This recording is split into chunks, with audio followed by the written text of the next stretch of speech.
வசனத்தை வாங்கிக்கிறேன். 89 சங்கீதம் 33, 34 என் கிருபையை அவனை விட்டு விலக்காமலும் என் உண்மையில் விசகாமலும்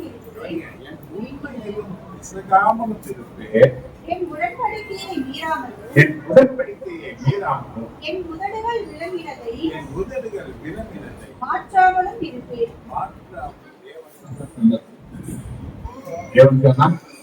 ஆனா இன்னைக்கு சொன்னாரு, என் கூட பேசினாரு என்று சொல்லக்கூடிய நீ எந்த அளவுக்கு அதை நீ நம்புகிறாய் என்பதை பொறுத்துதான் உனக்கு வாக்குறுதிகளை ஏராளமான காரியங்களுக்கு பேசுகிறேன். ஆனா ஒவ்வொரு வாக்குறுத்தமும் நம்மளை ஒழிப்பிக்கக்கூடியது, நமக்கு பிழைக்கக்கூடியது. அது மாறாது.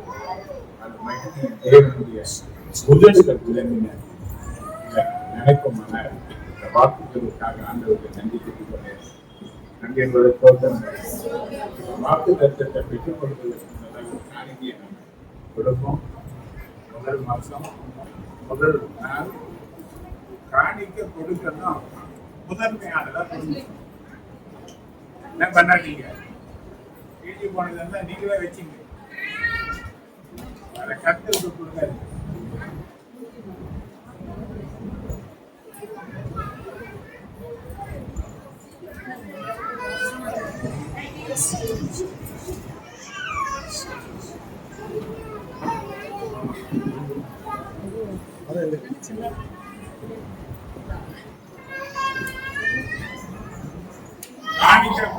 முதல் நாள் காணிக்கை போட்டு காணிக்கை எடுக்க மாட்டாங்க. வாக்குதான் தான் எப்பவுமே காணிக்கையை நாம தான் கொண்டு போய் போடுவோம். அந்த காணிக்கை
அதிகமாய் நேசிக்க நின்றாங்கிறதை கிருபை மேலானது, தயவு பெரியதானது. இந்த புதிய நாளையும் புதிய மாதத்தையும் முதலாவது தேவனுடைய ராஜ்யம் என்ற நிலையில ஆண்டவரே கொடுத்த வருமானங்களில் முதல் ஒரு புதிய காணிக்கையாக இந்த சமூகத்தை கொடுக்கிறாங்க. எல்லாம் மாத வந்தது உங்களுடைய களத்திலே நாங்கள் வாங்கினோம். அதை நமக்கு கொடுத்திருக்கிறோம். இதை நீர் ஏற்றுக்கொண்டு கொடுத்தது 1000 மடங்கு கர்த்தர் நீர் ஆசீர்வதித்தார். உங்களுடைய பிள்ளைகளுடைய தேவைகளுக்கெல்லாம் நிறைவாகி எல்லா குறைவுகளையும் நீக்குகிறாங்க. கர்த்தர் மேன்மை கொடுத்து கன கொடுக்கிறாங்க.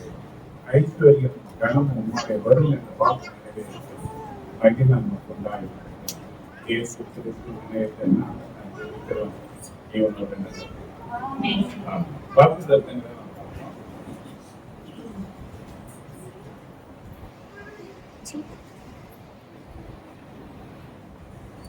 ஒன்று கொரிந்தியர் 13வது அதிகாரம் 10வது வசனம் வாசிக்கிறேன். 2வது நிறைவானது வரும்போது குறைவானது ஒழிந்து போகும். வாசிக்கலாமா? நிறைவானது வரும்போது குறைவானது ஒழிந்து போகும்.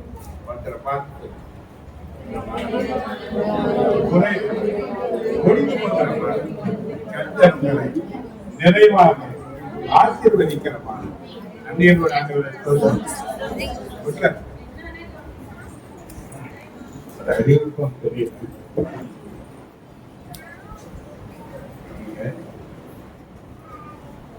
புதன்கிழமை 4ஆம் தேதி வந்து சம்பந்தமாக என் மகன் சதீஷ் இறந்து 1 வருஷம் ஆகுது.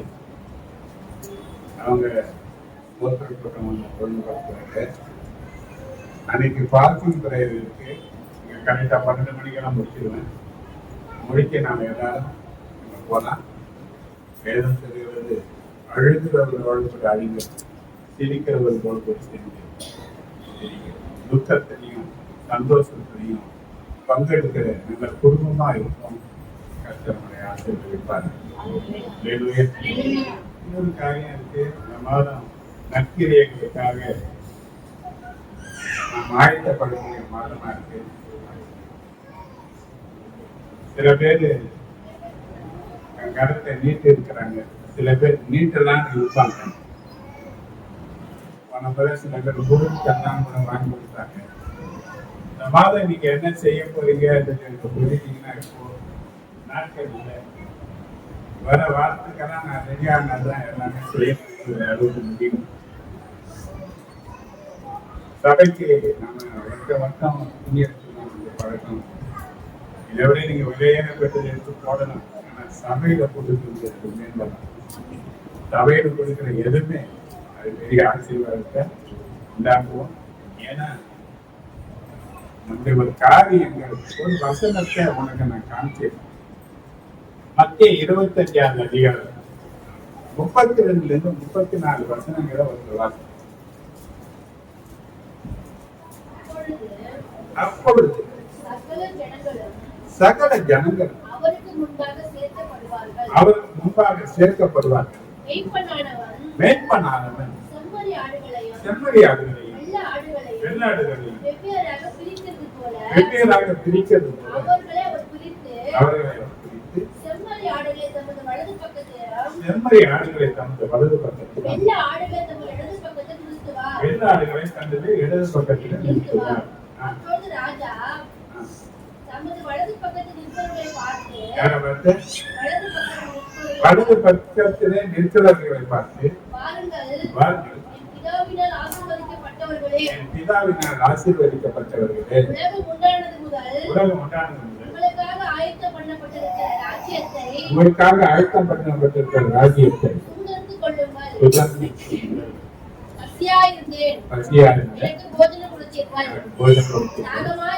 தாகமாயிருந்தேன், தாகத்தை தீர்த்தீர்கள், அந்நியனாயிருந்தேன், என்னை சேர்த்துக் கொண்டீர்கள், வஸ்திரமில்லாதிருந்தேன், எனக்கு வஸ்திரம் கொடுத்தீர்கள், வியாதியாயிருந்தேன், என்னை விசாரிக்க வந்தீர்கள், காவலில் இருந்தேன், என்னை பார்க்க வந்தீர்கள். அப்பொழுது நீதிமான்கள் அவருக்கு பிரதியுத்தரமாக, ஆண்டவரே, நாங்கள் எப்பொழுது உம்மை பசியுள்ளவராக கண்டு உமக்கு போஜனம் கொடுத்தோம், எப்பொழுது உம்மை தாகமுள்ளவராக கண்டு உம்முடைய தாகத்தை தீர்த்தோம் என்றார்கள். எப்பொழுதும் உம்மை அந்நியராக கண்டு உம்மை சேர்த்துக் கொண்டோம், எப்பொழுது வஸ்திரம் இல்லாதவராக கண்டு உமக்கு வஸ்திரம் கொடுத்தோம், எப்பொழுதும் உம்மை வியாதி உள்ளவராக காவலில் இருக்கிறவராக கண்டு. அதற்கு ராஜா மிகவும் சிறியவராகிய என் சகோதரன், இவர்கள் ஒருவனுக்கு எது செய்தீர்களோ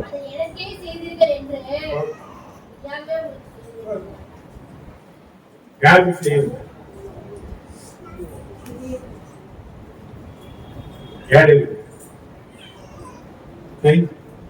ஒரு காலத்துல நானும் எதிர்பார்த்தேன், நான் எதிர்பார்த்த நாட்கள் அன்னைக்கு ஒண்ணு சில பேர் கொடுக்கிற அளவுக்கு வச்சிருக்கு. எவ்வளவு பிரச்சனைகள், எவ்வளவு தேவைகள் இருந்தாலும் கூட சில பேர் தாங்க. இது யாருக்குன்னா, இந்த சிறியர்கள் யாரோருக்கு நீங்கள் எதை செய்தீர்களோ எனக்கே செய்தீர்கள். இந்த வடபக்கத்துல இருக்கிறவங்க பிதாவின் ஆசீர்வதிக்கப்பட்டாங்க. இடப்பக்கத்துல ஒரு கூட்டம் அவங்க சபிக்கப்பட்டோம்.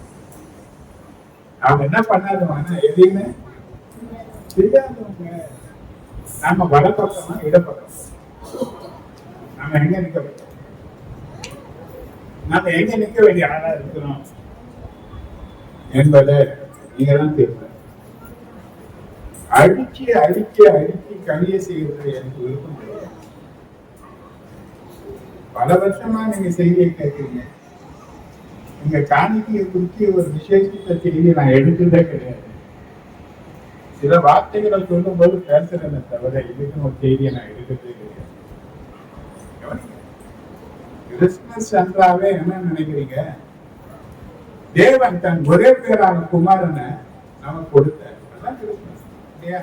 எத்தனை கொடுத்தாரு? ஒண்ணுதான் இருந்தது. யாரு கொடுத்தாரு? அப்ப நமக்கு ரெண்டு இருந்தா ஒண்ணு, ரெண்டு தான் இருந்தா ரெண்டாயிரம் இருந்தா கொடுக்கலாம் இல்லையா?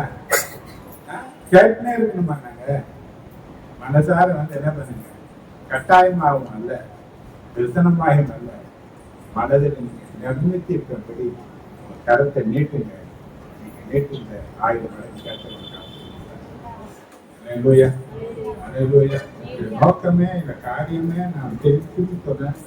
நான் ஒரு சர்ச்சை எடுத்து கொடுக்குறதோ, நான் ஒரு புடவை எடுத்து கொடுக்குறதோ, அதுதான் நீங்க கட்டணும் கிடையாது. எனக்கு தெரியும். சபையில கட்டின்னு வர்றது ஒரு சிலர் தான்.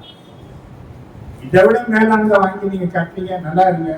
கட்ட இன்னும் மேலாண்மை வாங்குங்க. ஆனாலும் என் நோக்கம் அதல்ல. கொடுக்கறது நோக்கம், நீங்க கொடுக்கணும் என்பதை கற்றுக் கொடுப்பாங்க. அல்லேலூயா. வாங்குகிறத பார்க்கணும், கொடுக்கிறது உத்தமம். நாங்கள் தெரிவிக்கிறபடினாலே கொடுப்போம். தேவனுடைய நாமத்தை மகிமைப்படுத்துவோம். இயற்கைகள் இருக்கிற ஜனங்கள் வெளியே நிறைய இருக்கிறாங்க. உதவி செய்வோம். கர்த்தர் ஆசீர்வதிக்கிறார். அல்லேலூயா. சரி, ஒரு காரியத்துக்கு நம்ம போக போறோம். மீண்டும் வாசிங்க. 1 Corinthians 13. நிறைவானது வரும்போது குறைவானது ஒழிந்து போகும். அல்லேலூயா. அல்லேலூயா. இதுக்கு குறைவே இல்லாத மனுஷர்கள் யாரும் கிடையாது. அப்படிதானே? யாருக்கு எதுவோ பல நிலைகளில குறைவுகள் இன்னைக்கு இருக்கலாம். வாழ்க்கை அப்படித்தானுங்க. வீட்டுக்கு வீடு வாசப்படி தானே இல்லையா? பிரச்சனை இல்லாத மனுஷனே இல்ல, குறைகள் இல்லாத மனுஷர்கள் தான் இதுவே இல்லை. ஏதாவது ஒரு வகையில ஒவ்வொருத்தருக்கும் ஒரு குறைவுகள் இருக்கு. அது குடும்ப காரியமாக இருக்கட்டும், அது ஒரு குறைவுகள் இருக்கு. இன்னைக்கு ஏழையா இருந்தாலும் அவருக்கு ஒரு குறை, ஆதார குறைவுகள். பணக்காரனா இருந்தா அவனுக்கு சமாதான குறைவுகள். வசதி உள்ளவனுக்கு நிம்மதி குறைவா இருக்கு. ஏதாவது ஒரு குறைவுகளில் அவன் கடந்து கொண்டுதான் இருக்கிறான். பெருந்தன்மைக்காரனுக்கு உடல்நல குறைவு. எங்கு திரட்டி பார்த்தாலும் மனுஷனுடைய வாழ்க்கையில நம்ம குறைவுகள் குறைவுகள் குறைவுகள் என்ற பாட்டை எங்க பார்த்தாலும் கேட்கலாம். அல்லேலூயா. அல்லேலூயா. இந்த குறைவுகளினாலே ஒவ்வொரு மனுஷனும் வேதனைப்படுகிறான். உள்ளுக்குள்ள ஒரு ஏக்கமும் கேட்கக்கூடிய நிலையில யார் இருக்கிறாங்கன்ற ஒரு எதிர்பார்ப்பும் ஒவ்வொரு மனுஷனுக்கும் இருக்கு. ஆண்டவர் சொல்றாரு, நீங்க பிலிப்பியர் 4:19 வாசித்தா, என் தேவன் நம்முடைய ஐஸ்வர்யத்தின்படி உங்கள் குறைவை எல்லாம் கிறிஸ்து இயேசுவுக்குள் மகிமையிலே நிறைவாக்குவார். குறைவுகள் எல்லாம் தேவன் நிறைவாக்க வல்லவர். கவனிங்க, இந்த வார்த்தை ரொம்ப முக்கியமானது. நான் முதல்ல சொல்லிட்டேன். இந்த வார்த்தை உனக்கு நம்பிக்கையா இருக்குமான, இந்த வார்த்தையை நீ நம்பி இருப்பாயான, சங்கீதக்காரன் கேட்ட மாதிரி கேட்பேன், நீர் என்னை நம்பி பண்ணின வார்த்தை எனக்காக நினைத்தது. ஏன்னா குறைகள் எனக்கு நிறைய இருக்கு, யாருக்கு சொல்றது இல்லையா? எனக்கு குடும்பம் பார்த்தீங்கன்னா ஏராளமான குறைவுகள் இருக்கு, நிறைவு கிடையாது, நிம்மதி கிடையாது, சந்தோஷம் கிடையாது, ஏதோ ஒன்று நடக்குது. எதை செய்தாலும் குறை பேசக்கூடிய ஆட்கள் தெரியுங்களா? பார்த்து பார்த்து செய்தாலும் அதுல பல குறைகளை சொல்லுகிறதுக்கு நாம் தயங்குறதே கிடையாது. ஆனா உலகத்தை பார்த்தீங்கன்னா அவங்க சொல்ற 2 காரியங்கள் சொல்லுவாங்க. என்ன சொல்லுவாங்க? உங்களை விட குறைவுகள் அதிகமா இருக்கிற மக்களை பார்த்து நம்ம ஆறுதல் அடைகிற வேண்டியதுதான். வேற ஒண்ணும் பண்ண நம்மளால முடியாது. நீ மேல இருக்கிற ஆளைய பார்த்துட்டு இருக்கிற, ஆனா உனக்கு கீழே எவ்வளவு பேர் இருக்கிறாங்க, எவ்வளவு பிரச்சனையில இருக்கிறாங்க, அவங்க எல்லாம் வாழதான் செய்யறாங்க. அவங்கள பார்த்து நீ என்ன பண்ணிக்க? இது ஒண்ணு.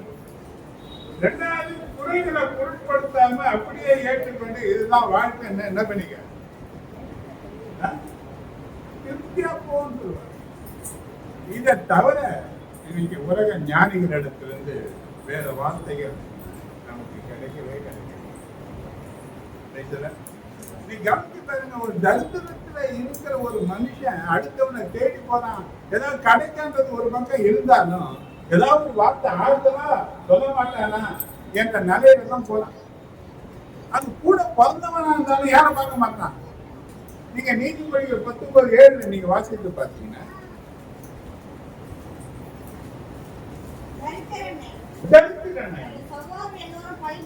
அவன் சகோதரர்கள் எல்லோரும் பகைக்கிறார்களே, எத்தனை அதிகமா அவன் சிநேகிதர்கள் அவனுக்கு தூரமாவார்.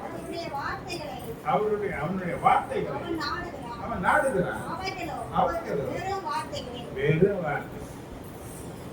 என்ன வார்த்தை? நம்ம பாஷையில சொல்லுவாங்க டம்மிட்டி.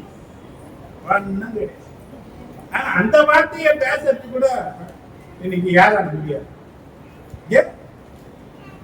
குறைவுகள் நினைக்கணும், ஏதாவது கேட்டுருவானோ, ஏதாவது கேட்டா அதனால பேசுறத கூட தவிர்த்துருவாங்க இன்னைக்கு. இது வேதம் தெளிவா நமக்கு சொல்லுது. குறைவுள்ள மனுஷனை நேசிக்கக்கூடிய ஜனங்கள் நாம பார்க்க முடியாது.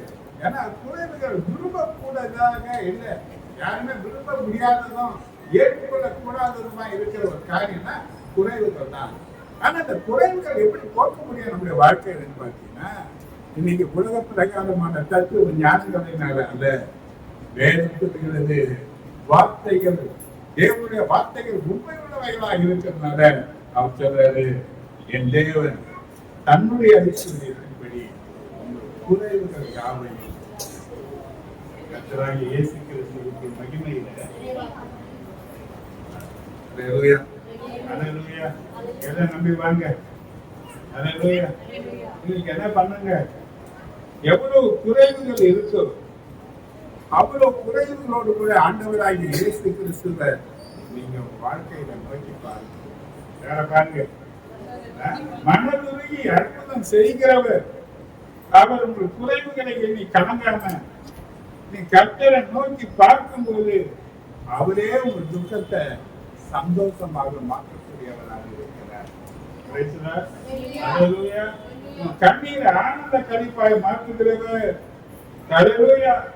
தோல்விகளை ஜெயமாக மாற்றுகிறவர், குறைவுகளை நிறைவாக்கக்கூடிய ஆண்டவராக அவர் இருக்கிறார்.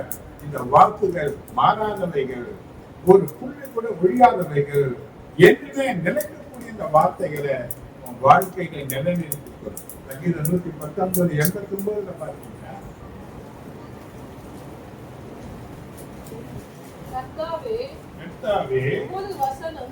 உமது வசனம் என்றென்றைக்கும் வானங்களிலே நிலைத்திருக்கிறது. வசனம் எங்க இருக்கு? வானங்களிலே நிலைத்திருக்கிற வார்த்தைகள் உன் வாழ்க்கையிலே உன் இருதயத்திலே நிலைத்திருக்கிறதற்கு நீ முயற்சிகளை எடுத்துக்கொள்ள வேண்டும். அது எங்க வந்தது? வானத்துல இருக்கிற வார்த்தை, வேதத்துல இருக்கிற வார்த்தை உன் வாழ்க்கையில, உன் இருதயத்துல அது பதிந்திருக்க வேண்டும். அல்லேலூயா. வசனம் தாங்க பேதையை கூட ஞானத்தை கொடுத்து அவனை பிரசித்தப்படுத்தி பிரகாசிக்கக்கூடியதாக இந்த வார்த்தைகள் இருக்கு. அல்லேலூயா. அல்லேலூயா. தேவன் சொல்றாரு, இந்த வாசம் குறைகளை என்ன பண்ணுவாரு? எப்போது நீங்கன்னா நிறைவானது வரும்போது, நிறைவானது வரும்போது. வேதத்துல நாம் பார்க்கிறோம், யோவான் 2வது அதிகாரம் நீ 1-11 வசனங்களை நீ படிச்சிட்டீங்கன்னா நீங்க வாசித்து பாருங்க. 1-3 வசனத்தை வாசிங்க. மூன்றாம் நாளிலே கலிலேயாவில் உள்ள கானா ஊரிலே கல்யாணம் நடந்தது. இயேசுவின் தாயும் அங்கே இருந்தார். இயேசுவும் அவருடைய சீஷரும் அந்த கல்யாணத்துக்கு அழைக்கப்பட்டிருந்தார்கள். திராட்சை ரசம் குறைவுபட்ட போது இயேசுவின் தாய் அவரை நோக்கி அவருக்கு திராட்சை ரசம் இல்லை என்றார்.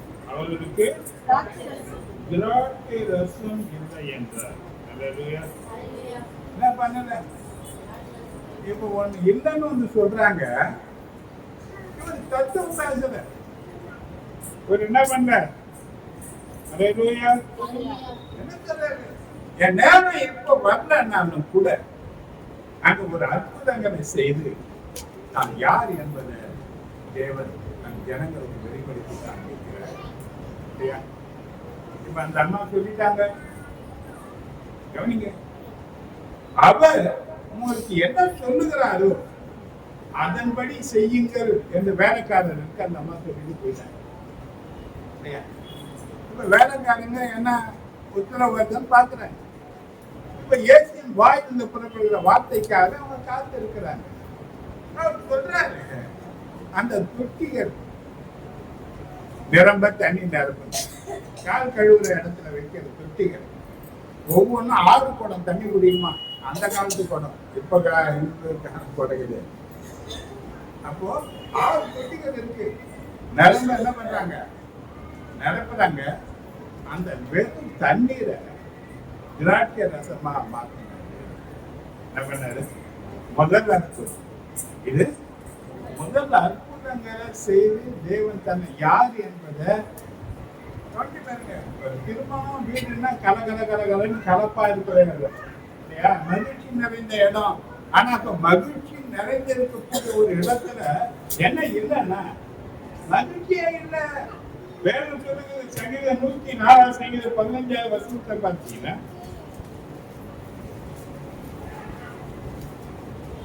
மனுஷனுடைய இருதயத்தை மகிழ்ச்சியாக்கும்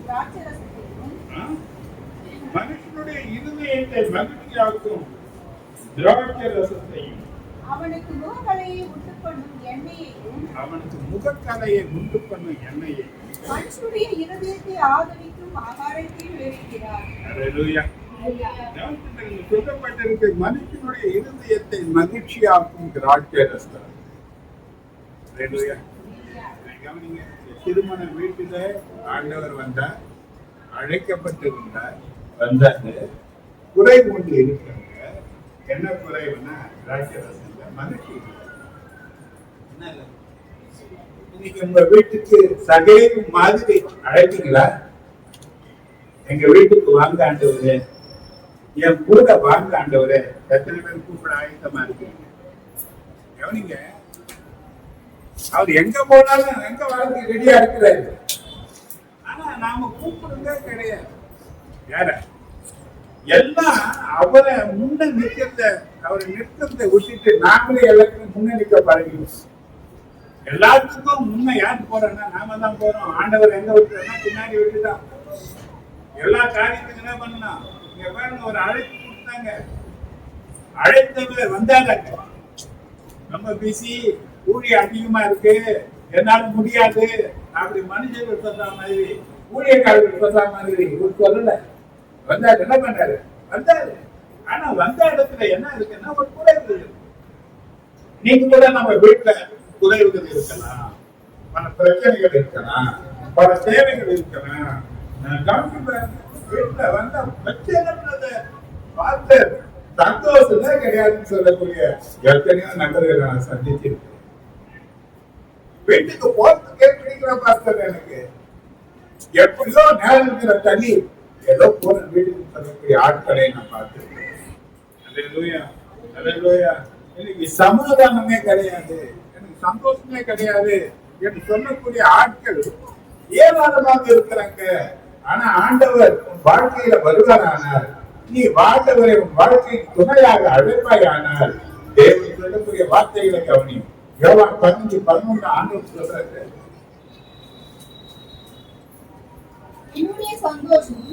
என்னுடைய சந்தோஷம் உங்களில் நிலைத்திருக்கும்படிக்கும் உங்கள் சந்தோஷம் நிறைவா இருக்கும்படிக்கும் இவைகளை என்னுடைய சந்தோஷம் உங்களில் நிலைத்திருக்க பண்ணும்.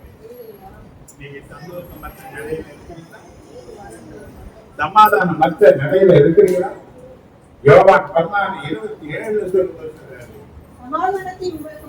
சமாதானத்தை உனக்கு வைத்திருக்க போகிறேன், என்னுடைய சமாதானத்தை உனக்கு வைக்கிறேன், கொடுக்கிற பிரகாரம் நான் உங்களுக்கு கொடுப்பதில்லை, கலங்காமலும் பயப்படாமலும். தேவன் சொல்லுகிறார், என்னுடைய சமாதானத்தை நான் தருகிறேன், உலகம் கொடுக்கிற பிரகாரமாக நான் அதை உனக்கு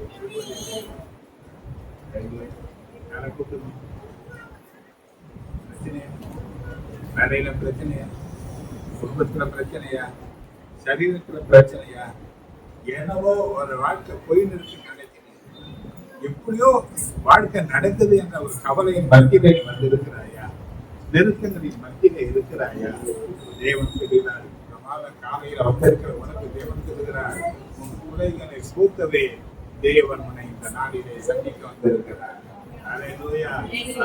நிறைவானாகிய தேவன் வாழ்க்கையில வரும்போது குறைவுகள் எல்லாம் ஒதுக்கி போகும். ஒருவேளை சந்தோஷம் என்ற நிலையில நீ காணப்பட்டாலும், சமாதானமே இல்லை என்ற நிலையில இருந்தாலும், போராட்டமான நிலை தோல்வியா இருக்கு, எதுவுமே வாழ்க்கையில ஒரு சக்சஸே கிடையாது, தோல்வி நிறைஞ்ச ஒரு வாழ்க்கையா இருக்குன்னு சொன்னாலும், தோல்விகளை ஜெயமாக மாற்றக்கூடிய குறைவுகளை மாற்றி நிறைவே தரக்கூடிய ஆண்டவர் நடுவிலே இருக்கிறார். அல்லேலூயா. அவர் எதிர்பார்க்கிறார், நீ என்னை அழைப்பாயா? 1000 பேர் 1000 சொல்வார். பார்த்தியா, தகையால் குறையற்றவர், நிறைவுள்ளவன். ஆனா வாழ்க்கையில் என்ன இல்லை, போராட முடியாது. இன்றைக்கு உன் வீட்டுல தங்கணும்னு சொல்லும்போது எத்தனை சந்தோஷம். ஆனா போறத பார்த்த ஜனங்கள் சொன்னாங்க, பாவியான மனுஷனிடத்துல தங்குபடியாக போய்கிறாரு. நம்ம யாருதான் குறைவுள்ளவங்க தான். ஒருவேளை தேவனுக்கு விரோதமாக வாழ்ந்தவங்க தான், துரோகிகள் நன்றியற்றவர்களுமாக இருந்தவங்க தான். ஆனா ஆண்டவர் நம்மை நேசிக்கிறபடினாலே, உனக்காக எனக்காக தன் ஜீவனை கொடுத்தபடினாலே, இன்றைக்கு அளவற்ற அன்பினாலே அவர் நம்மை நிறைக்க ஆசையா இருக்கிறபடினாலே தேவன் சொல்லுகிறார், குறைவுகளை நான் நிறைவாக்குவேன். தேவன் தங்கும்படியாக நீ அழைக்க வேண்டும் என்று சொல்லி இன்னொரு காரியத்தை நம்ம பார்க்கலாம். யோவான் 4:8 பார்க்கலாம்.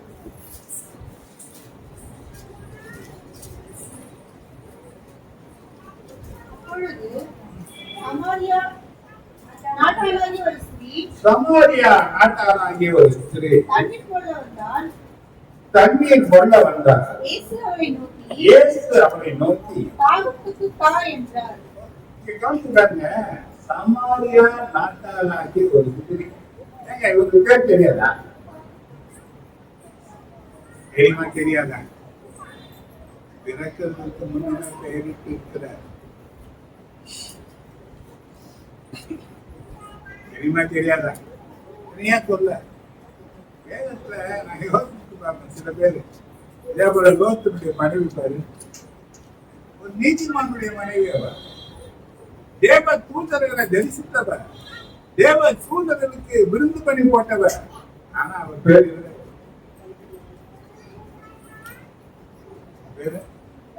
இங்க பாருங்க, இந்த சமாரியா ஸ்திரியை குறித்து என்ன பண்ணல, இவரை ஒண்ணுதானே பெரிய எடுப்புதல சமாரியால உண்டாக்குனது.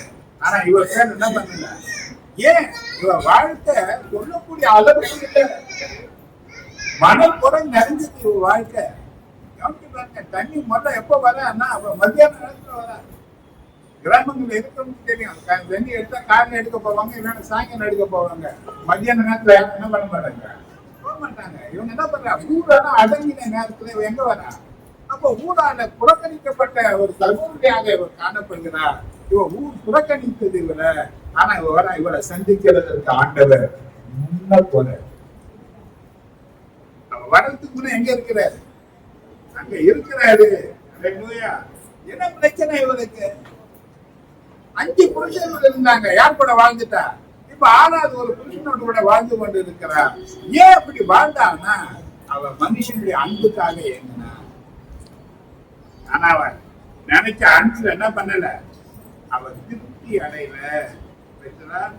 இன்னைக்கு அழிந்து போகிற மனுஷ அன்புக்காக ஏங்கி தவிர்த்து அவளுக்கு இயேசு நித்திய ஜீவ தண்ணீரை தந்து அவருடைய அன்பை நிறைவாக மாற்றி கொடுத்தார்.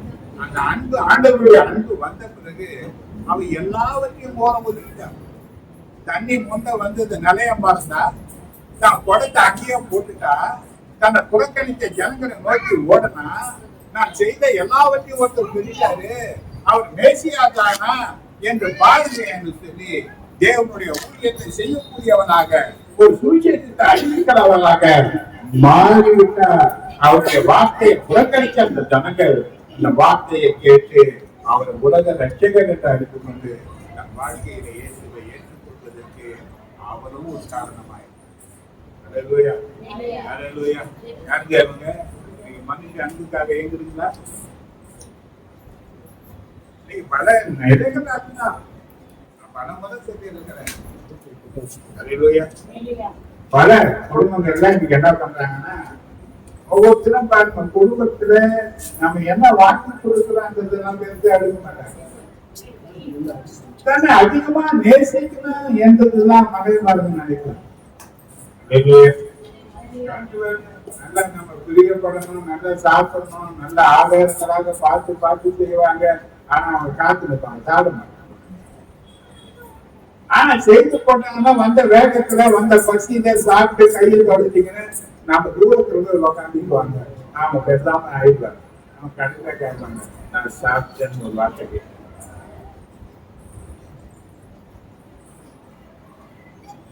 நீ மட்டும் சாப்பிட்டு இருக்கலாம்.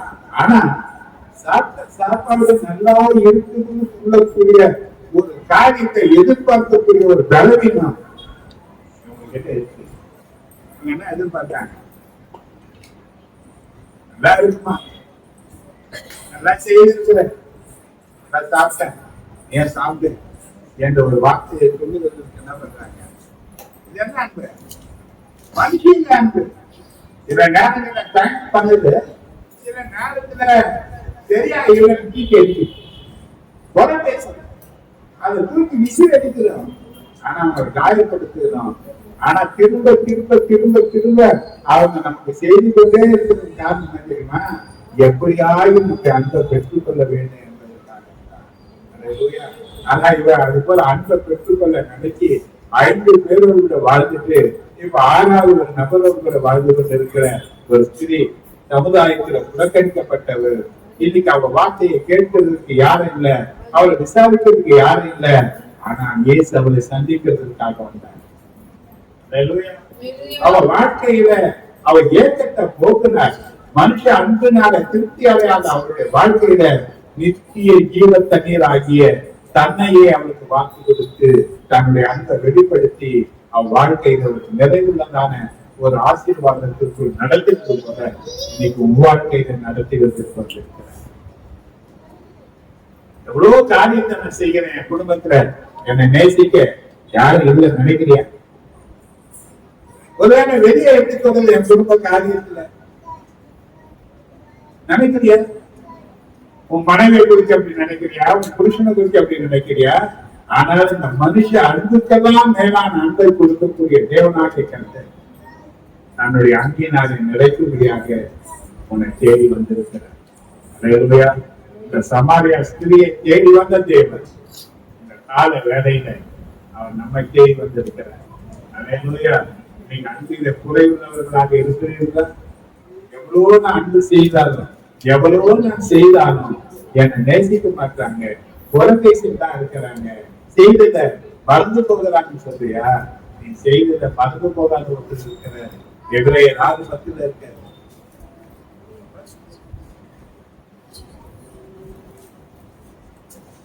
ஏனென்றால் உங்கள் கிரியையும் நீங்கள் பரிசுத்தவான்களுக்கு ஊழியம் செய்ததினாலும் செய்து வருகிறதினாலும் தமது நாமத்திற்காக காண்பித்த அன்புள்ள பிரயாசத்தையும் மறந்து விடுவதற்கு தேவன் அநீதி உள்ளவர் அல்லவே. தேவன் அநீதி உள்ளவர் அல்ல. மறந்து விடுவதற்கு நாம் செய்த ஒவ்வொரு காரியங்களையும் ஏழைக்கு இறங்குகிறவன் கர்த்தருக்கு கடன் கொடுக்கிறான். அவன் கொடுத்ததை அவன் திரும்ப கொடுப்பான். ஏழை மறந்துடுவான். ஐயா நல்லா இருக்குன்னு சொல்லிட்டு போயிடுவான். ஆனா நான் திரும்ப தருவேன் என்று சொன்ன ஆண்டவர் ஒருபோதும் மறப்பது கிடையாது. அல்லேலூயா. அல்லேலூயா. ஆண்டவர் எனக்கு சொல்லக்கூடிய காரியங்கள் அதுதான். அன்பிலே குறைவுள்ளவர்களாக இருக்கிறார். அன்பிலே கிடைக்காத நிலைகளிலே இன்னைக்கு சோப்பு போன நிலையில நீங்க வாழ்ந்து கொண்டிருக்கிறார். ஆனால் ஆண்டவர் சொல்கிறார், தேவனுடைய அன்பு நிறைவானது, தேவனுடைய அன்பு பட்சபாதம் இல்லாதது, தேவனுடைய அன்பு குறைகாணாதது, தேவனுடைய அன்பு குறைகளை போக்கக்கூடியது, அன்பு சகல பாவத்தையும் போக்கும் என்று சொல்லப்பட்டிருக்கு. அன்பு பகுதியில இருக்காது, குறைபேசின இருக்காது. அன்பு நிறைவான ஆசீர்வாதங்களை கொண்டு வரும். அந்த நிறைவான ஆசீர்வாதங்களை கொண்டு வரக்கூடிய தேவனுடைய அன்பு உன்னை தேடி வந்திருக்கு. ஒருவேளை நீ எதிர்பார்த்த மனுஷர்களிடத்துல கிடைக்காமல் இருக்கலாம், ஒருவேளை மனுஷர்களிடத்துல நீ ஏமாந்து இருக்கலாம். ஆனால் இப்படி செய்வாங்க நான் நினைக்கிறேன் என்ற நிலையில நீ செலுத்தி போயிருக்கலாம். ஆனா மெய்யான அன்பை சொல்லக்கூடிய ஆண்டவராகிய இயேசு கிறிஸ்து இன்னைக்கு நம்மை தேடி வந்திருக்கிறார். நீ வருவதற்கு முன்னதாகவே தன் வீடாகிய சபையிலே தேவன் இருக்கிறார். இன்னைக்கு அந்த நிலையில நீ இருப்பாயானார், அந்த குறைவோடு கூட நீ வந்திருப்பாயானார், தேவன் சொல்லுகிறார், சமாரியா ஸ்திரீக்கு நித்திய ஜீவ தண்ணீரை கொடுத்த ஆண்டவர் இன்னைக்கு உனக்கு தன்னுடைய நித்திய அன்பை கொடுத்ததற்கு வல்லமை உள்ளவராக இருக்கிறார். கைகளை வைத்து ஆண்டவர் பாருங்க. யோவான் 5வது அதிகாரம் 2வது வசனத்திலிருந்து நீங்க 14 வசனங்களை குறிச்சீங்கன்னா, இங்க பெதஸ்தா என்ற குளத்தின் ஓரத்துல ஒரு நோயாளி ஒருவன் படித்துக் கொண்டிருக்கிறான். இவனுக்கு 38 வருடங்கள் நோய் படுக்கையில கிடந்த ஒரு மனிதன். 38 வருடம் தொடர்ந்த அந்த வியாதியினாலே ஆரோக்கியம் குறைந்த நிலையில அவனை பெதஸ்தா குளத்துல முதலாவது கொண்டு போய் விடுவதற்கு யாருமே அந்த நிலையில படுத்துக் கொண்டிருக்கிறார். இவனை தேவன் பார்க்கிறார். அநேக வருடங்கள் இவன் வியாதி உள்ளவன் என்று அறிந்து அவனிடத்துல வருகிறார். நீ சுகமாக வேண்டும் என்று விரும்புகிறாயா என்று கேட்டார். நீ என்ன பண்ண மாட்டாங்க? சுத்தமாக வேண்டும் என்று விரும்புகிறாயா என்ற ஒரு கேள்வி யாருக்கு வரல. இன்னைக்கு மனுஷர்களிடத்திலேயோ வேற யாருக்குமே என்ன பண்ணாது வராது. தேவன் சந்திக்கிற ஒரு மனிதன் சொத்தமாக்கக்கூடிய ஒரு கிருபையை தன் வாழ்க்கையில இருந்து உனக்கு தரக்கூடிய வல்லமையான ஆண்டவர் இவரை பார்க்கிற 38 வருடங்கள் இவன் வியாதிப்படுது. அல்லேலூயா. நான் கேட்கும்போது அவன் பிறந்தான் 38 வருஷம் பார்க்கிறான். அந்த பெருசா பணம் என்பது அங்கு ஒரு கூட்டம் திடீரென்று இறங்குவான், அந்த குளத்தை கலக்குவான். எப்படிப்பட்ட வியாதிஸ்த முதலாவது அந்த குளத்துல இறங்குகிறானோ அவன் எப்படிப்பட்ட வியாதியா இருந்தானோ அவன் சுத்தமாவான் என்பது அந்த குளத்தினுடைய 38 வருஷம் பார்த்திருக்கிறான். எத்தனையோ பேர் இறந்து போயிருக்கிறாங்க, எத்தனையோ பேர் சுத்தமாகி போயிருக்கிறாங்க, எத்தனையோ தேவதூதர்களை அவன் பார்த்திருப்பான். ஆனா இவன் சுத்தமாக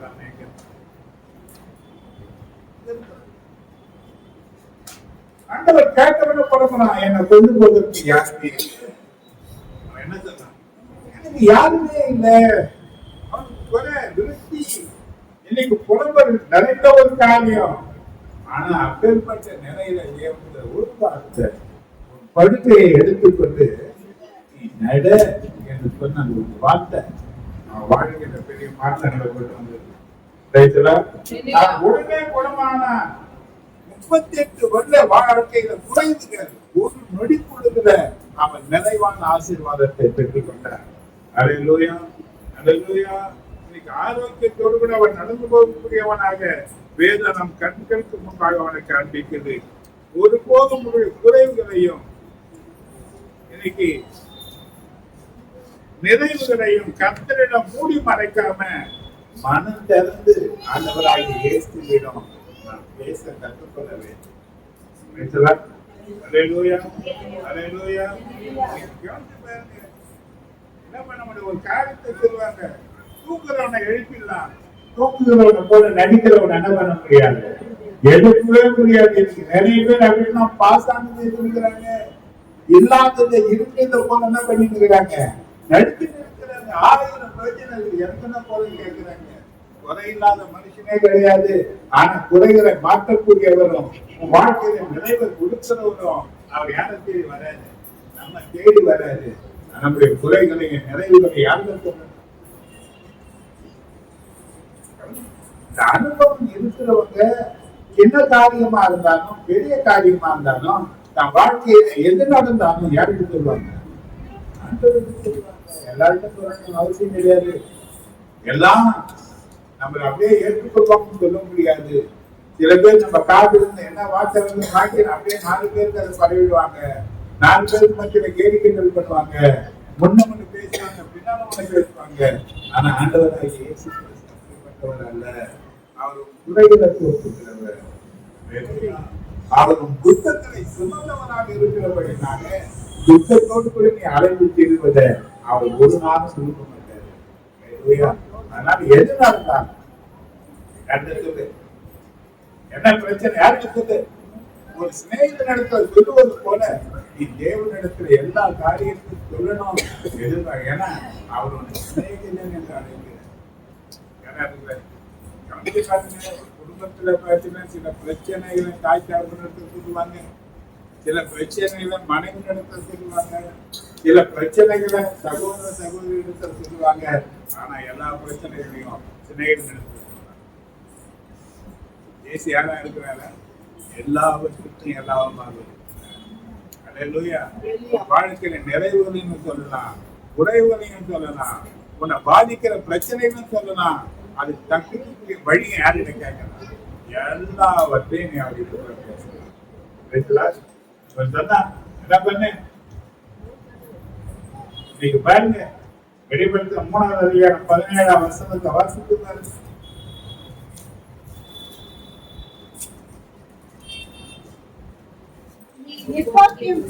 நீ நிர்வாகியம் உள்ளவனும் பரிதபிக்கப்படத்தக்கவனும் தரித்திரனும் குருடனும் நிர்வாணியமாய் இருக்கிறதை அறியாமல் நான் ஐஸ்வர்யவான் என்றும் இரவிய சம்பன்னன் என்றும் எனக்கு ஒரு குறைவும் இல்லை என்று சொல்லுகிறபடியால் நான் நீ ஐஸ்வர்யவானாகும்படிக்கு நெருப்பிலே புடமிடப்பட்ட பொன்னையும் உன் நிர்வாணமாகிய அவலட்சணம் தோன்றாதபடிக்கு நீ உடுத்திக் கொள்வதற்கு பெண் வஸ்திரங்களையும் என்னிடத்திலே வாங்கிக் கொள்ளவும் நீ பார்வை அடையும்படிக்கு உன் கண்களுக்கு கணிதம் போடவும் வேண்டும் என்று உனக்கு ஆலோசனை சொல்லுகிறேன். குறைகளோடு கூட இருந்தது, ஆனா தன்னை நிறைவுள்ளவனா காடி. எனக்கு ஒரு குறையும் கிடையாது, ஆனா 1000 குறைகிறது. முதல் நாள்ல நான் இந்த செய்தி நிறுத்தப்படும் கடந்து வரக்கூடிய நாட்கள்ல நம்ம எதை அதிகமா பார்க்க போறோம். அல்லேலூயா. இன்னைக்கு ஆண்டவர் சொல்லக்கூடிய ஒரு காரியம் இதுதான், உங்கள் குறைவுகளை எல்லாம் நிறைவாக்க கிருபை உள்ளவராம் இயேசு கிறிஸ்து எனக்கு பக்கத்திலே இருக்கு. எங்க இருக்கிறது என்ன குறை? திருப்பி ஆராதனை பங்கெடுக்கிறேன்.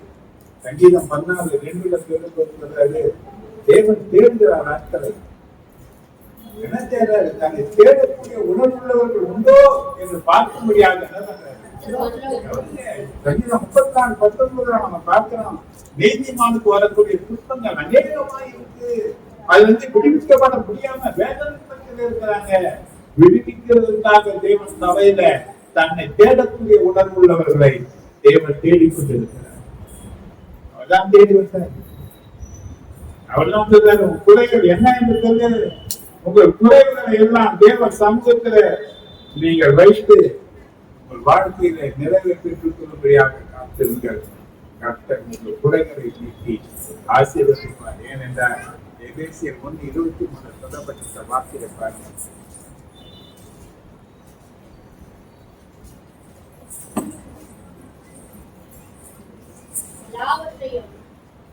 எல்லாவற்றையும் நிரப்புகிறவருடைய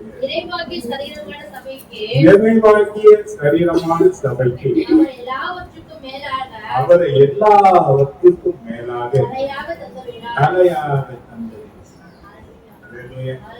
எல்லாவற்றுக்கும் எல்லாம் அவரே. யாரை கண்டுபிடிச்சீங்க? யார கூட வச்சீங்க? யாருக்கு இப்ப பிரச்சனை சொல்லுங்க? நிறைய பிரச்சனை.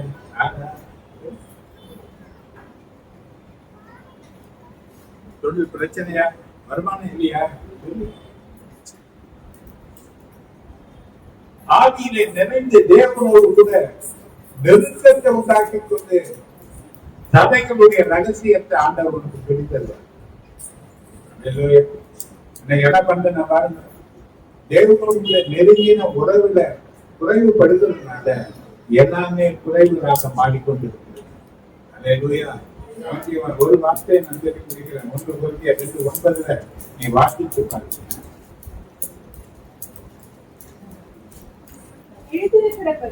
எழுதியிருக்கிறபடி தேவன் தம்மில் அன்பு கூறுகிறவர்களுக்கு ஆயத்தம் பண்ணினவைகளை கண் காணவும் காது கேட்கவும் அவைகள் மனுஷனுடைய இருதயத்தில் தோன்றவும் இல்லை. நமக்கோ தேவன் அவைகளை தமது ஆவியினாலே வெளிப்படுத்தினார். இந்த ஆவியானவர்களோடு நல் உறவு வைத்துக் கொள்ளுங்கள். ஆவியானவர்களோட இணங்கி நடங்கள். ஆவியானவருடைய ஐக்கியத்தை தேடுங்கள். ஆவிக்குள்ளாக நீங்கள் வளருங்கள். கர்த்தர் குறைகளை மாற்றி நிறைவேற்ற நம் ஆண்டவரை காணிக்கை கொடுத்து நம்ம பண்டிகை நேரம் போகிறோம்.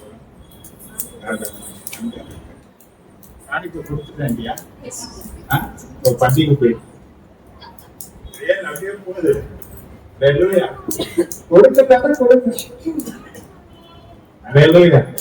கொடுத்தாங்க கொடுத்தீங்க. வாக்கு தத்துவங்கள் என்னன்னு கொடுத்தீங்க? செய்தி தத்துவம்.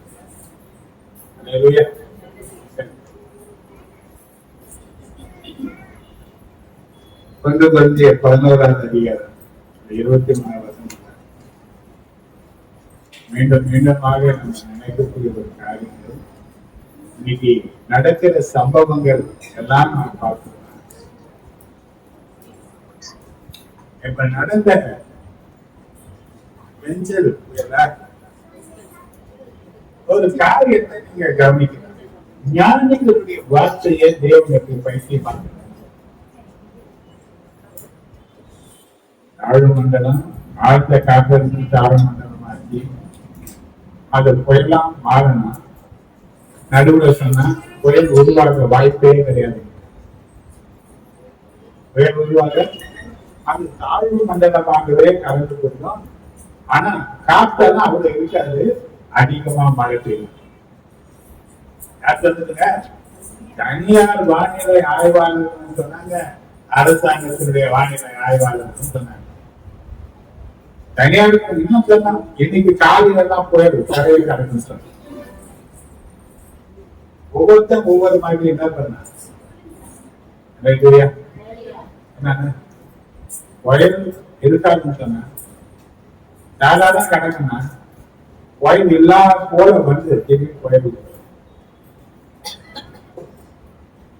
சென்னைக்கு ரெட் அலர்ட் மழை நேற்று மதியானம் இருக்கிற தண்ணியெல்லாம் என்ன பண்ணு அடிக்கடி நினைக்கிற ஒரு காரியம் என்னன்னா ஏதாவது சிட்டியில நிறைய பரிசுத்த வாங்கியிருக்காரு என்னை கேட்டிருக்கேன் நிறைய பரிசுத்த மாதத்தின் முதல் எங்க வரணும் இதெல்லாம் ஆண்டவருக்கு லேசான காரியம் எதையும் செய்ய அவரால் முடியும் அவர் செய்து கொடுத்தார். அப்ப இன்னைக்கு அந்த தேவனுடைய காரியத்தை பார்க்கணும். இவரை நினைக்கணும்னு சொல்லப்பட்டது. இந்த பந்தியில பங்கெடுக்க வரும்போதெல்லாம் யார நினைவு கர்த்தராகிய இயேசுவை வாசிங்க 23, 24, 25 1 Corinthians 11 அதிகாரம். நான் உங்களுக்கு ஒப்புவித்ததை கர்த்தரிடத்தில் பெற்றுக்கொண்டு என்னவெனில் கர்த்தராகிய இயேசு தாம் காட்டிக் கொடுக்கப்பட்ட அந்த ராத்திரியிலே அப்பத்தை எடுத்து ஸ்தோத்திரம் பண்ணி அதை பிட்டு நீங்கள் வாங்கி புசியுங்கள், இது உங்களுக்காக பிற்கப்படுகிற என்னுடைய சரீரமாக இருக்கிறது, என்னை நினைவு கூறும்படி செய்யுங்கள் என்றார். அந்த வழியை பாத்திரத்தையும் எடுத்து இந்த பாத்திரம் என் ரத்தத்தினாகிய புதிய உடன்படிக்கையா இருக்கிறது. நீங்கள் இதை பானம் பண்ணும் போதெல்லாம் என்னை நினைவு கூறும்படி செய்யுங்கள்.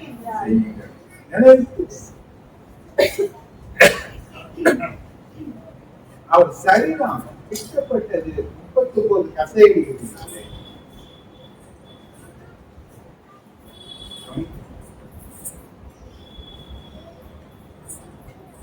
39 பெயர் தெரியாத வியாதிகள் என்று சொல்லி சொல்லுகிறார். கசைகள் எத்தனை? யாருக்காக? பாவம் செய்யாத அவர் எதற்காக தண்டிக்கப்பட்டார்?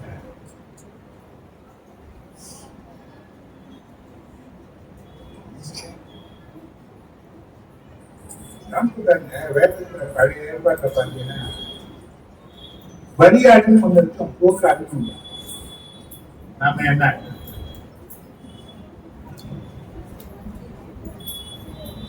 புரியலையா? நீ பலியாடா போக்காடா?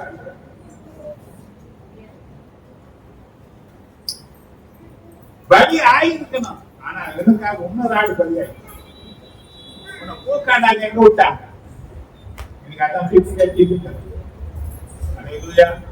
அப்போ பதிவான ஒரு ஆடு இருக்கு,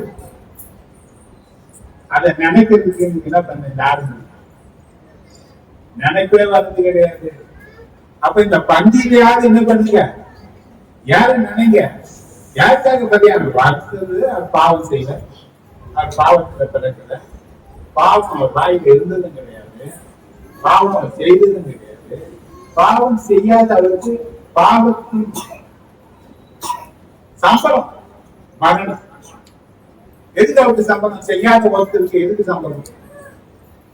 ஏன் சம்பளம்? யாருக்காக?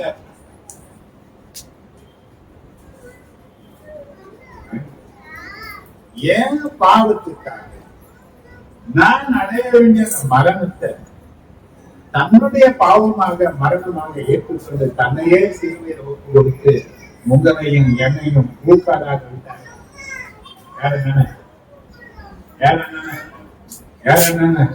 என்னைக்கும் பேர் மறக்கப்பட்டு போயிருக்கணும். ஆனா இன்னைக்கும் சொல்லக்கூடிய அளவுக்கு நிக்க வச்சாரு. அவர் என்ன இன்னைக்கு இந்த பூமியில பரலோகத்தை தொலைச்சு பூலோகத்துல இறங்கி வந்து உன்னையும் பரலோகவாசியாய் மாற்றுவதற்கு தன்னையே மானபலியாக பார்த்து உனக்காக எனக்காக தன் ஜீவனை கொடுத்தாரு. அவரை நினைத்திருந்தபடியாக நமக்கு சந்தர்ப்பங்கள் கொடுக்கப்பட்டது.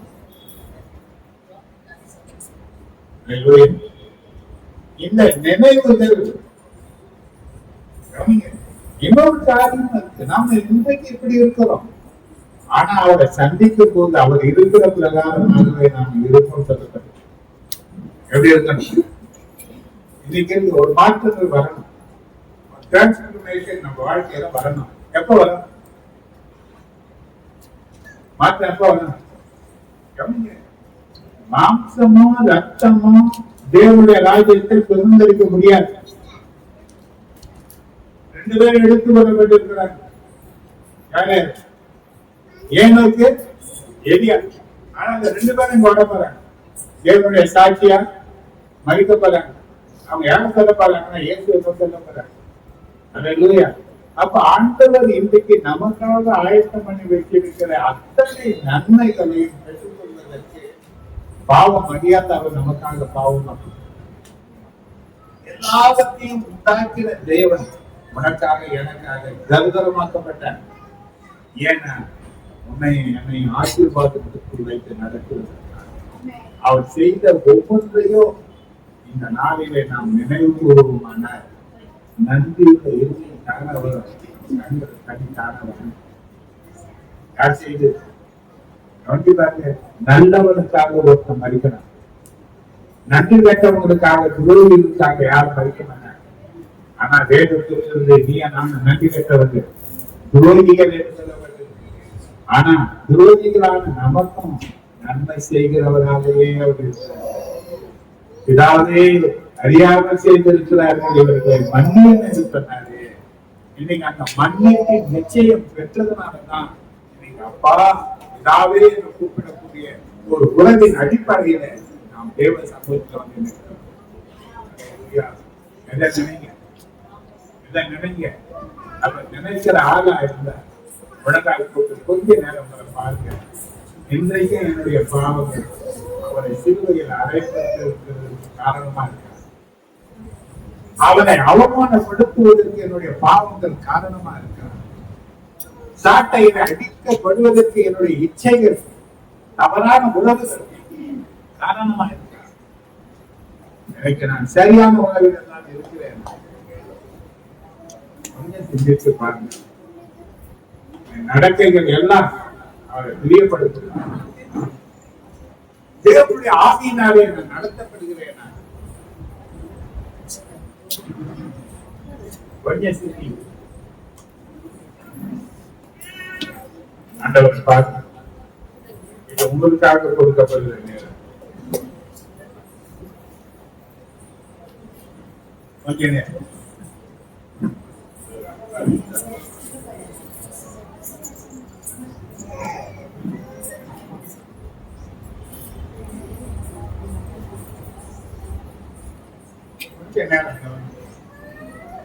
ஒன்று யோவான் 1:10 நீ வாசித்தீங்க.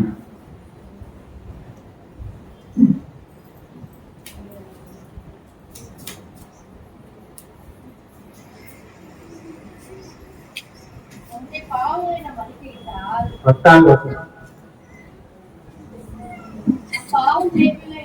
நாம் பாவம் செய்யவில்லை என்போமானால் நாம் அவரை பொய்யராக்குகிறவர்களாக இருக்கிறோம்.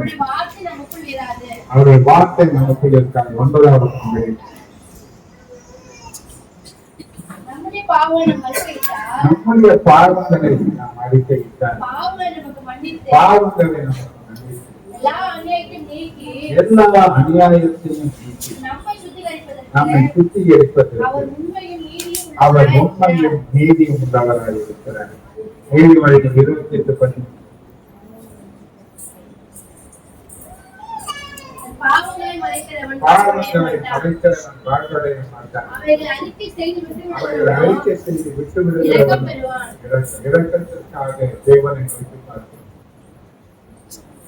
கொஞ்ச நேரம் அதை பாருங்க. யாரையும் பார்ப்பாங்க, குழந்தைகளை யாரும் பார்க்கல.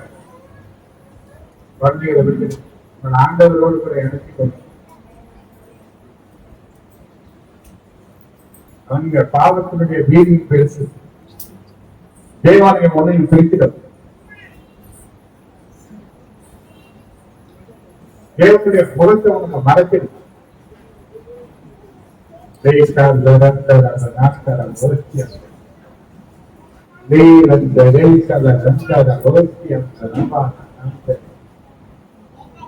இறக்கமும் திருவையை நிறைந்த நம்பி நாங்களே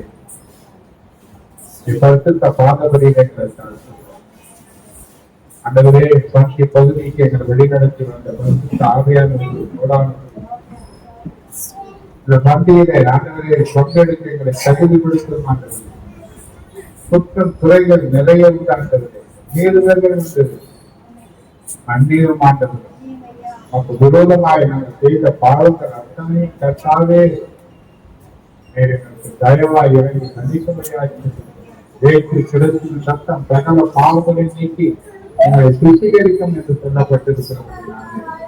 நீர் எங்களுக்காக உடற்படிக்கும் ரத்தத்தை நினைவு கூறுகிறோம். ஆண்டவரே உச்சன் தலையிலிருந்து உள்ளக்கால் வரையும் அதை எங்களை கழுவத்திருக்கும், எங்களை பரிசுத்தப்படுத்த உம்மோடு கூட எங்களுக்கு நல்ல உறவிலே சிறந்த உதவி செய்யும். சத்துருக்கு எங்கள் மேல எந்த விதமான ஆளுகை இல்லை என்பதை நாங்கள் உறுதிப்படுத்த முடியும். எங்களை முற்றிலுமாக எங்களை பாதபடி நம்ம தொடர்ந்து எங்கள் வெளிநிறுத்தி ஏழு நிலையத்தை நாமத்தான் தெரிவிக்கிற ஜீவனுடன்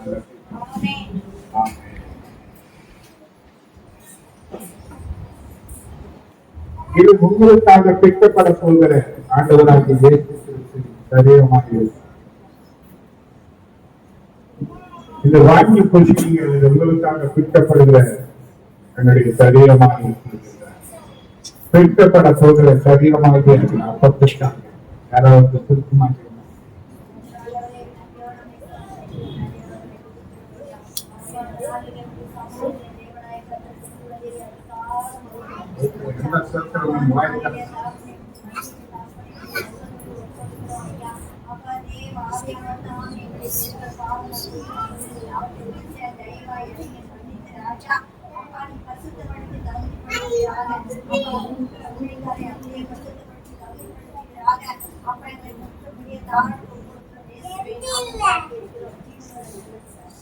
பிற்கப்பட இந்த அப்பத்திற்காக நன்றியோடு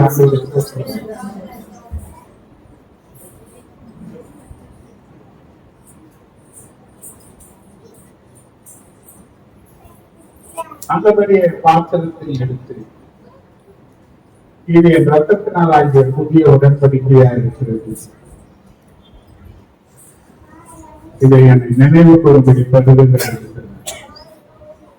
உங்களுக்காக எனக்காக முழு உலகத்திற்காக சிந்தப்பட்ட அவருடைய ரத்தத்திற்காக திராட்சை ரசம் ரொக்கமாக மாறுபடியாக யாராவது சுத்தமாக சகல பாவங்களை போக்க முடியாது. ஆண்டவரே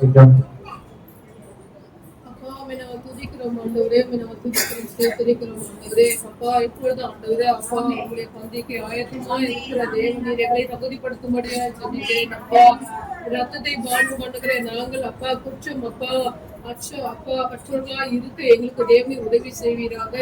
அப்பா எங்களுக்காக இருக்கிற பாவங்கள் அப்பா எல்லா விதமான அப்பா கசப்புகள் அப்பா பிரிவினைகள் ஆண்டவரே அப்பா எல்லாவற்றையும் தேவன் எங்களிருந்து எடுத்து போடுவீராக. அப்பா அந்த ரத்தம் எங்களை சகல பாவங்களை நீக்கி எங்களை சுத்திகரிக்கும் என்று சொன்ன வார்த்தையின்படி அப்பா அந்த ரத்தம் எங்கள் உச்சம் தலையிலிருந்து உள்ளம் கால் வரை அப்பா எங்களை சுத்திகரித்து எங்களை பரிசுத்தப்படுத்தி அப்பா அந்த பந்திகை எங்களை அப்பா தகுதிப்படுத்த அப்பா நீர் உதவி செய்யும்படியா செபிக்கிறேன். ஆண்டவரே நீர் அப்படியே என்னை தகுதிப்படுத்தி என்னை பரிசுத்தப்படுத்த போற கிருபைக்காக மக்கள் நன்றி செலுத்துகிறோம். ஆண்டவரே இந்த கிருபை கருத்துல கொடுக்கிறோம். அப்பா நிறைய ஆசிரியம் பலப்படுத்தும். இயேசு கிறிஸ்துவின் நாமத்தால் ஜெபிக்கிறவங்க நல்ல பிதாவே. அன்றையோடு நாம் ஆண்டவர் பாடல் பாடும் தேவனே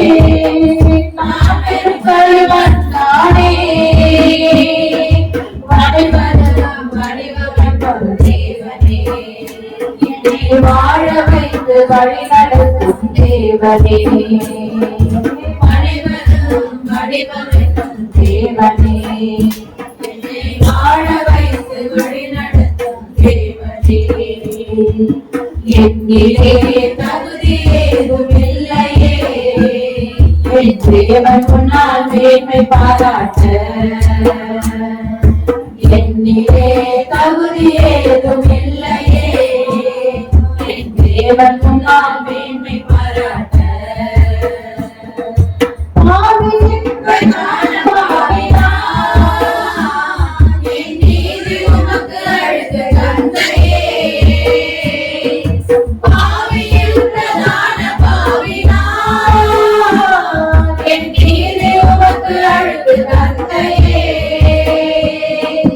கழுவி விட்டாரே தூய ரத்தத்தால் என்னை மீட்டு விட்டாரே, அளவில்லாத கிருபையால் கழுவி விட்டாரே, தூய ரத்தத்தால் என்னை மீட்டு விட்டாரே, அளவில்லாத கிருபையால் என்னிலே தகுதி ஏதுமில்லையே, என் தேவன் முன்னால் மேன்மை பாராட்ட, என்னிலே தகுதி ஏதுமில்லையே, என் தேவன் முன்னால் மேன்மை பாராட்ட, நடப்பதேதும் உம்மால் அல்லாமல் என்னால் ஏதும் நடக்கலாகுமோ, நடப்பதேதும் உம்மால் அல்லாமல் என்னால் ஏதும் நடக்கலாகுமோ, ஆகுமே நீ சொல்ல ஆகுமே, கூடாதது ஒன்றுமில்லை உம்மாலே, ஆகுமே நீ சொல்ல ஆகுமே, கூடாதது ஒன்றுமில்லை உம்மாலே, என்னிலே தகுதி ஏதுமில்லையே, என் தேவன் முன்னால் மேன்மை பாராட்ட, என்னிலே தகுதி ஏதுமில்லையே, என் தேவன் முன்னால் மேன்மை பாராட்ட, உயர்ந்த தேவன் கையிலே நான் வெறும் களிமண்தானே, உயர்ந்த தேவன் கையிலே நான் வெறும் களிமண்தானே, அனைவரும் வடிவமைக்கும் தேவனே, என்னை வாழ வைத்து வழி நடத்தும் தேவனே, அனைவரும் வடிவமைக்கும் தேவனே, என்னை வாழ வைத்து வழி நடத்தும் தேவனே, என்னிலே தகுதி ஏதுமில்லையே, என் தேவன் முன்னால் மேன்மை பாராட்ட, என்னிலே தகுதி ஏதுமில்லையே, என் தேவன் முன்னால் மேன்மை பாராட்ட, பாவியின் பிரதான பாவினான், என் நீதி உமக்கு அழுத்த தந்தையே, பாவியின் பிரதான பாவினான், என் நீதி உமக்கு அழுத்த தந்தையே, கழுவி விட்டாரே தூய ரத்தத்தால் என்னை மீட்டு விட்டாரே, அளவில்லாத கிருபையால் கழுவி விட்டாரே, தூய ரத்தத்தால் என்னை மீட்டு விட்டாரே, அளவில்லாத கிருபையால் என்னிலே தகுதி ஏதுமில்லையே, என் தேவன் முன்னால் மேன்மை பாராட்ட, என்னிலே தகுதி ஏதுமில்லையே, என் தேவன் முன்னால் மேன்மை பாராட்ட, நடப்பதேதும் உம்மால் அல்லாமல் என்னால் ஏதும் நடக்கலாகுமோ, நடப்பதேதும் உம்மால் அல்லாமல் என்னால் ஏதும் நடக்கலாகுமோ, ஆகுமே நீ சொல்ல ஆகுமே, கூடாதது ஒன்றுமில்லை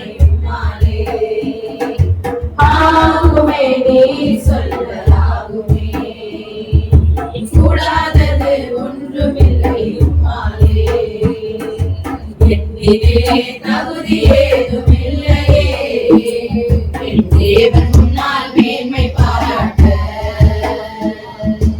என்னிலே தகுதி ஏதுமில்லையே. என் தேவன் முன்னால் மேன்மை பாராட்ட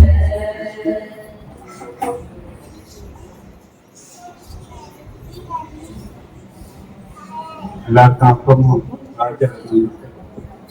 யாருக்கா வர வேண்டியிருக்கு? ஸ்தோத்திரம் ஒரு கிறிஸ்து, ஸ்தோத்திரம் கிறிஸ்து.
அதிகமாய் பரிசுத்த பாதங்கள் இந்த விலையேறப்பட்ட ரத்தத்திலே இந்த நாளின் ஆராதனை ஒவ்வொரு பகுதியும் செய்த பந்திட பங்குகளுக்கு ஆசிரியர் சகல பாவங்களையும் இந்த ரத்தம் எங்களுக்கு தீவனாக எனது தலைவில் எல்லா கரைகளும் சற்று வண்ணமே எல்லா நன்மைகளும்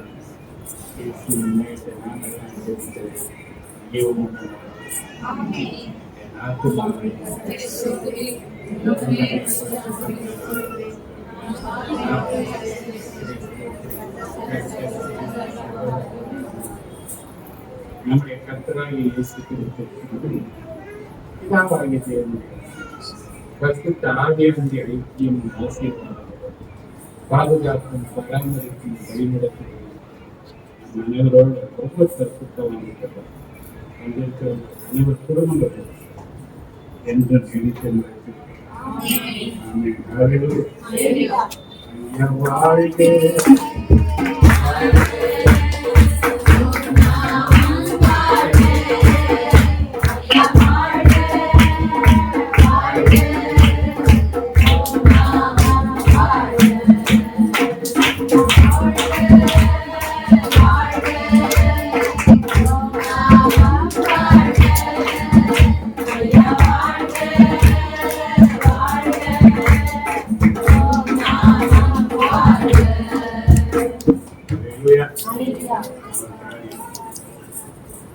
தம்பி எங்கெல்லாம் இருக்காங்க